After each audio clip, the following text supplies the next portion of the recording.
जन्म साखी के 58th पार्ट में आप सभी का बहुत बहुत स्वागत है। गुरु नानक देव जी अपनी शिक्षाओं के कारण काफ़ी प्रसिद्ध हो चुके थे। तो एक सिख ने एक बार गुरु जी से प्रश्न किया कि प्रभु प्राप्ति के रास्ते में गृहस्थी रहना अच्छा है या सन्यासी बनना। गुरु जी मुस्कुराकर बोले, पहले मेरा एक काम करो, तुम मेरा एक पत्र एक सिख के पास पहुंचा दो। वहां से जब वापस आओगे तब उत्तर दूंगा। वह सिख कहने लगा, जो आप हुक्म करो मैं मानूंगा, परंतु उत्तर जरूर देना। गुरुजी ने एक पत्र लिखकर उसे दे दिया और उस व्यक्ति का पता ठिकाना बता दिया। वह सिख पत्र लेकर जब उस व्यक्ति के घर पहुंचा तो वह गुरुजी का पत्र पाकर बहुत प्रसन्न हुआ। वह भी गुरुजी का श्रद्धालु था। उसने उस सिख का बहुत सत्कार किया और आनंद मंगल पूछा। फिर जब भोजन तैयार हुआ, उस व्यक्ति ने सिख को भोजन करने के लिए कहा। सिख ने कहा, पहले पत्र खोलकर पढ़ लो। मुझे गुरुजी का हुक्म है कि पहले पत्र के अनुसार लिखा हुआ काम पूरा करो, फिर भोजन करूंगा। उस व्यक्ति ने पत्र को माथे से लगाया, चूमा, फिर खोला और पढ़ा तो उसमें लिखा था कि मेरी दक्षिणा 100 रुपये और इस पत्र को लाने वाले सिख को 50 रुपये भेंट करना। वह व्यक्ति बहुत निर्धन था। तीनों वक्त का भोजन जुटा पाना भी उसके लिए मुश्किल था। उसने अपनी पत्नी से पूछा कि अब क्या किया जाए। पत्नी भी गुरुजी की अत्यंत श्रद्धालु थी। उसने उत्तर दिया, तन भी गुरु का, मन भी गुरु का। आप चिंता मत करो। गांव का साहूकार हमारी पुत्री से विवाह करने के 1000 रुपये दे रहा है। आप उसका विवाह उस साहूकार से कर दो। पुत्री भी तो गुरुजी की ही है। अपनी पत्नी की बात मानकर वह साहूकार के पास चला गया और कहा, आप मुझे 150 रुपया दो और मेरी पुत्री से विवाह कर लो। साहूकार बहुत हैरान हुआ। उसने कहा, तुम इसके अलावा और भी कुछ ले सकते हो। उस व्यक्ति में ईमानदारी और अपने गुरु से बहुत प्रेम भरा हुआ था। उसने कहा, मुझे केवल 150 रुपये की ही आवश्यकता है, और साहूकार से 150 रुपये लेकर वापस आकर उस सिख को भेंट किए और भोजन करवाया।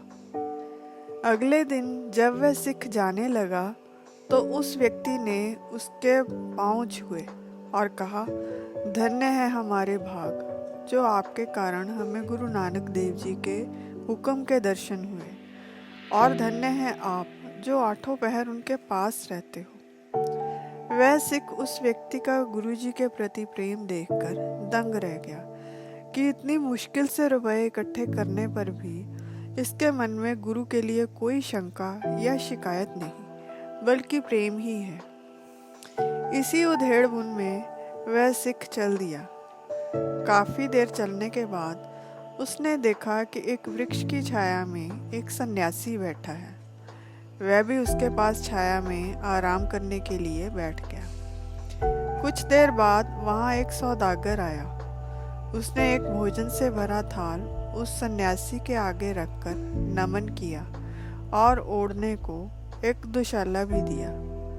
सिख ने देखा कि सन्यासी एक रस प्रभु की याद में ही बैठा है। उन चीजों के लिए उसने सौदागर को कुछ भी नहीं कहा। कुछ समय और व्यतीत हुआ तो एक और मुसाफिर वहां आया। उसने वह थाल उठाया और उसका दुशाला खींचकर ले गया। सन्यासी को इससे भी कोई अंतर नहीं पड़ा। ना तो उसने लाने वाले को दुआ दी, ना ही ले जाने वाले को बुरा भला कहा। वह एक रस प्रभु की याद में ही बैठा रहा। सिख पहले ही पत्र वाले व्यक्ति के व्यवहार पर अचंभित था। अब इस सन्यासी का प्रभु के प्रति समर्पण और प्रेम देखकर और भी चकित रह गया। अपनी यात्रा पर वह आगे चल दिया तो रास्ते में अंधेरा हो गया। वह वहीं एक वृक्ष के नीचे रात बिताने के लिए बैठ गया। उस वृक्ष पर पक्षियों का एक जोड़ा रहता था। वह जोड़ा भी प्रभु प्रेम में रंगा हुआ था। उस सिख को देखकर पक्षी बोला, हमारे घर अतिथि आया है। अगर यह भूखा रहा तो हमें प्रायश्चित होगा। वह चिड़िया बोली, अगर दिन हो तो भोजन का कुछ प्रबंध हो, परंतु रात में तो हमारा शरीर ही हाजिर है। इतनी बात करने पर दोनों ने तिनके इकट्ठे किए, चोंच में चिंगारी लेकर आए, आग जलाई और अपना घोंसला भी उसमें जला दिया। अब वह चिड़िया अपने पति से आज्ञा लेकर उस आग में कूद गई। पीछे रह गए पक्षी ने सोचा, पत्नी तो मुक्त हो गई, मैं क्यों पीछे रह जाऊं। वह भी आग में कूद गया। उन पक्षियों का यह त्याग देखकर अब उस सिख के आश्चर्य का कोई ठिकाना न रहा। अगले दिन वह वापस गुरुजी के पास पहुंच गया।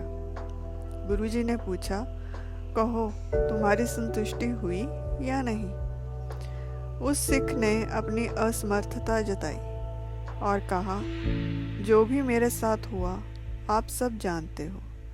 धन्य है आपके सिख, पर थोड़ा स्पष्ट उत्तर दीजिए। गुरुजी ने समझाया, अगर गृहस्थी बनना है तो उस पत्र वाले व्यक्ति या उन पक्षियों के जोड़े जैसा आचरण रखो, और अगर सन्यासी बनना है तो रास्ते में मिले उस सन्यासी की तरह रहना, जिसे किसी भी सुख या दुख से कोई अंतर नहीं पड़ता। वह सिख श्रद्धा से बोला, हे सतगुरु, यह दोनों मार्ग बहुत ही कठिन है, कृपा कर कोई आसान रास्ता बताओ। गुरुजी उसकी सरलता पर बहुत प्रसन्न हुए और बोले, अगर तुम धर्म से अपनी कमाई करो, सेवा करो, बांटकर खाओ और प्रभु के नाम का सिमरन करो तो तुम्हारा भी भला होगा और अंत में सद्गति को प्राप्त होगे। इस तरह गुरु नानक देव जी ने कलयुग में प्रभु प्राप्ति का सरलतम मार्ग बताया। आज के लिए बस इतना ही। फिर मिलेंगे एक नई वीडियो के साथ। तब तक के लिए विदा। मेरी यह वीडियो आपको कैसी लगी कमेंट सेक्शन में ज़रूर बताइएगा। अनजाने में हुई किसी भी भूल के लिए हृदय से क्षमा, और मेरी इस वीडियो को देखने के लिए आप सभी का बहुत बहुत धन्यवाद।